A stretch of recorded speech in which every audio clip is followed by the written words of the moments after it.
अस्सलाम वालेकुम। ਇਹੋ ਜਿਹੇ ਛੋਟੇ ਥੋੜੇ ਜਿਹੇ ਪਾਣੀ ਦੇ ਵਿੱਚ ਸਮੁੰਦਰੀ ਪਰਿੰਦੇ ਖੇਲਦੇ ਨੇ ਤੇ ਜਾਓ ਜਾ ਕੇ ਸਮੁੰਦਰ ਤੇ ਖੇਲੋ। ਤੁਸੀਂ ਕੀ ਨਿੱਕੇ ਜਿਹੇ ਪਾਣੀ 'ਚ ਆ ਕੇ ਖੇਡਦੇ ਹੋ।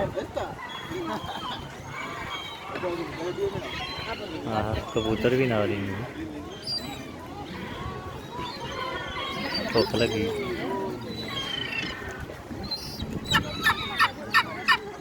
ਆ ਲਾ